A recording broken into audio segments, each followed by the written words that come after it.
योद्धा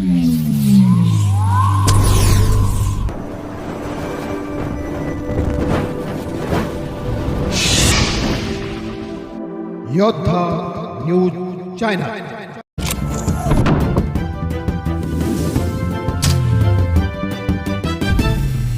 शहीद कुटुंबाला मोठा दिलासा। आसावरी जगदाळे यांना पुणे महानगरपालिकेत नोकरी। पुणे/मुंबई एप्रिल 22, 2025 रोजी जम्मू काश्मीर मधील पहलगाम येथे झालेल्या दहशतवादी हल्ल्यात वीरमरण आलेले शहीद संतोष जगदाळे यांच्या कन्या आसावरी जगदाळे यांना पुणे महानगरपालिकेत शासकीय सेवेत सामावून घेण्याचा मार्ग मोकळा झाला आहे।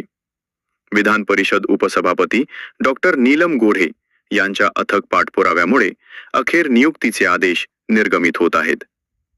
ठळक मुद्दे। विशेष बाब म्हणून नियुक्ती। कुटुंबातील एकमेव कमावत्या व्यक्तीचे छत्र हरपल्याने डॉक्टर नीलम गोऱ्हे यांनी मुख्यमंत्री एकनाथ शिंदे यांच्याकडे आसावरी यांच्या नोकरीसाठी विशेष विनंती केली होती। प्रशासकीय पाठपुरावा।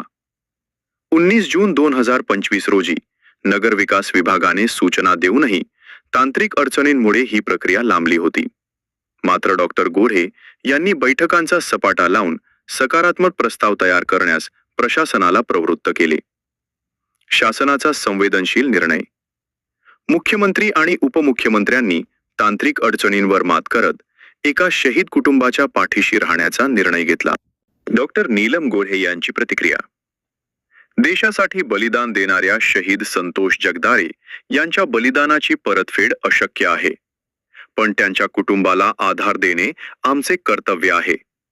थोडा विलंब झाला तरी आसावरीला नोकरी मिळाल्याचे समाधान मोठे आहे। मुख्यमंत्री शिंदे यांनी पुन्हा एकदा स्वतःला लाडक्या बहिणीचे राखणदार सिद्ध केले आहे। निष्कर्ष। या निर्णयामुळे जगदाळे कुटुंबाला आर्थिक स्थैर्य मिळाले असून शासनाने वीरपुत्राच्या बलिदानाचा यथोचित सन्मान केला आहे। काश्मीरमध्ये पहलगाम या ठिकाणी संतोष जगदाळे यांना वीरमरण आलेलं होतं। त्यांची सुकन्या आसावरी जगदाळे यांचं सांत्वन सन्माननीय उपमुख्यमंत्री एकनाथ शिंदे आणि अनेक मान्यवरांनी आणि आम्ही सुद्धा स्वतः जाऊन केलेलं होतं। त्यावेळेला खूप वेळ त्यांच्याशी दीर्घकाळ चर्चा झाल्यावर आसावरी यांनी पुण्यामध्येच त्यांना महानगरपालिकेत नोकरी मिळाली, तर त्या एकुलती एक मुलगी आणि त्यांची आई पण एकट्याच अशा परिस्थितीमध्ये सिंगल मदर आणि सिंगल चाइल्ड अशा परिस्थितीमध्ये त्यांना पुणे महानगरपालिकेत नोकरी मिळाली तर चांगलं होईल, कारण कुटुंबाचा दुसरा काही त्यांना व्यवसाय नाही आहे याच्याकडे मला लक्षात आलं होतं। आणि त्यानुसार सरकारने जरी आर्थिक मदत केली असली, माननीय पंतप्रधान मोदी साहेबांनी जरी सांत्वन केलं असलं, तर देवेंद्र फडणवीसांनी सांत्वन केलं असलं तरी सुद्धा शासनाची एक सामूहिक जबाबदारी म्हणून आम्ही ती स्वीकारली। सन्माननीय उपमुख्यमंत्री एकनाथ शिंदे यांनी ताबडतोबच पुणे महानगरपालिकेच्या आयुक्त श्री राम यांना सूचना दिल्या होत्या, पण नुकतीच त्याला गती मिळालेली आहे आणि त्याचा फॉलोअप मी स्वतःही वारंवार नगरविकास विभाग आणि CM कडे केला होता।